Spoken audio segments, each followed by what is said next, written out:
Les autorités de santé au Québec et en Ontario ont fait le point sur la pandémie. On s'inquiète de la propagation rapide du variant Omicron qui est plus contagieux et qui peut tout de même entraîner des hospitalisations.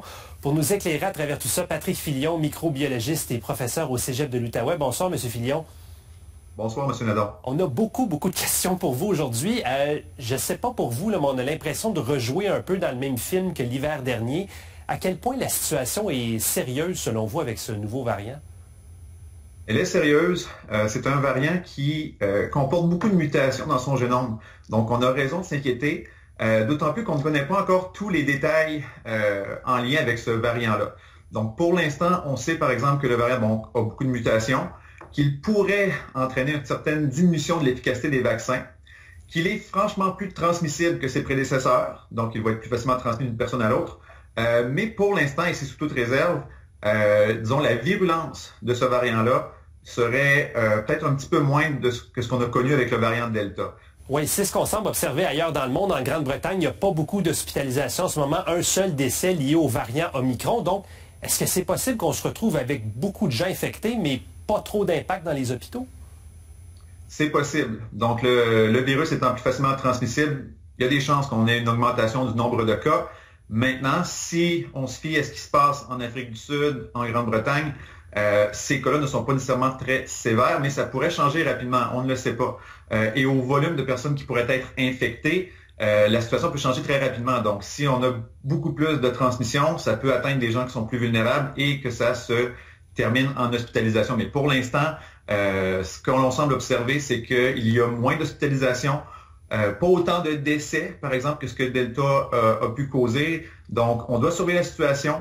Est-ce que ça pourra entraîner des changements au niveau des mesures sanitaires? Peut-être. Donc, c'est vraiment au niveau des hôpitaux, je crois que les décisions seront prises. Si on voit qu'on perd le contrôle, on devra peut-être limiter certains rassemblements, peut-être ramener certaines mesures un petit peu plus restrictives là, pour éviter qu'on perde le contrôle. C'est ce qu'on semble envisager. D'ailleurs, en Ontario, on nous dit d'une annonce possiblement d'ici la fin de la semaine. Je veux qu'on parle de la troisième dose de vaccin aussi. Les études semblent démontrer que les 2 premières doses sont pas nécessairement très efficaces contre ce variant-là. Mais on nous dit, allez chercher votre 3e dose. En quoi recevoir une autre dose du même vaccin, ça va soudainement mieux nous protéger? Oui, ce qui se passe, c'est qu'avec le temps, puis on le sait, la quantité d'anticorps qui peuvent être neutralisants contre le virus va diminuer. Donc ça, c'est normal, c'est une réaction normale de notre corps. Cependant, avec le nouveau variant, ce qui arrive, c'est que même si normalement notre quantité d'anticorps qui diminue pourrait être suffisant pour contrôler, disons, le virus original, le variant Delta. Mais ce nouveau virus-là a suffisamment de différence avec ses prédécesseurs pour être moins reconnu par les anticorps. Donc, si déjà on a moins d'anticorps pour le reconnaître, ça peut être plus difficile de lutter contre lui. Donc, en ayant une dose de rappel, ça va augmenter notre dose, pas notre dose, mais notre taux d'anticorps sanguin, ce qui va faire en sorte que parmi ces millions d'anticorps qu'on va produire, il y en a plusieurs qui vont pouvoir neutraliser le virus. Ça ne sera pas parfait. Les études de Pfizer l'ont démontré. Ça ne couvrira pas à 100%. Donc, il y a des gens qui pourraient être infectés quand même, avoir des symptômes, mais ça va limiter jusqu'à 70% les cas plus sévères ou l'hospitalisation. On ajoute donc une couche supplémentaire avec la 3e dose. Parmi l'autre nouveauté là, dans le coffre d'outils, ce sont ces tests rapides qui sont déployés en Ontario et au Québec. On va donner ça dans des pharmacies au Québec. Les familles en Ontario vont en recevoir aussi. Je sais que vous en avez un avec vous. Oui. À quel point c'est facile à utiliser? Comment ça fonctionne? C'est quand même assez facile. Là, je veux faire un parallèle un petit peu peut-être maladroit. Par exemple, un test de grossesse. Un test de grossesse, quand on l'utilise, donc la femme va récupérer un échantillon d'urine et on va vouloir détecter la présence d'une hormone dans l'urine pour savoir si on est enceinte ou non. Dans ce cas-ci, on ne veut pas savoir si on est enceinte, on veut savoir si on a la présence du virus dans nos voies respiratoires. Donc, ce que les gens vont recevoir, c'est un petit kit un petit peu comme celui-là. C'est peut-être pas exactement ce kit-là.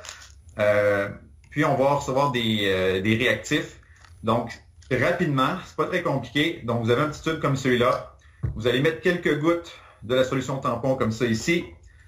Vous avez les fameux écouvillons. Et là, je rassure les gens à la maison, vous n'aurez pas à aller faire le prélèvement nasal là, comme on le fait à l'hôpital. Là, ça serait même dangereux. Donc, c'est vraiment un prélèvement à l'intérieur de la narine.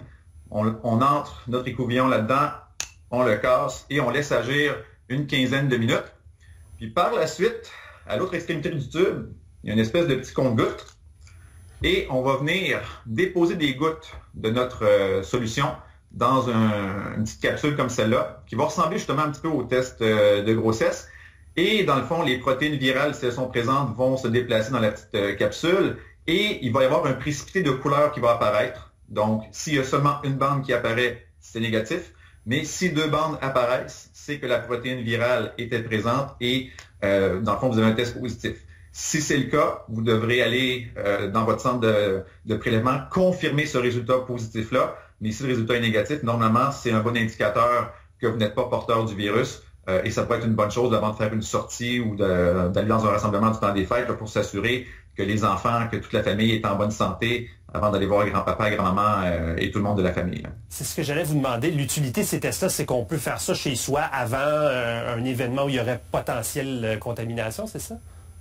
Oui, ça peut être ça, ou votre enfant, puis on le sait, les enfants ne sont pas à l'abri d'un rhume, disons, commun. Donc, on a les symptômes qui peuvent rappeler la COVID. Donc, on veut savoir si c'est effectivement un rhume ou la COVID, parce que la COVID va entraîner, disons, le retrait de la classe, des choses comme ça, tandis qu'un rhume, souvent, c'est plus facilement gérable. Donc, l'enfant peut continuer à faire ses activités, continuer à faire son sport. Donc, on fait le test à la maison. Et rapidement, on peut savoir en 15 minutes, vous allez savoir si l'enfant ou l'adulte, ça peut être un adulte aussi, est positif ou non.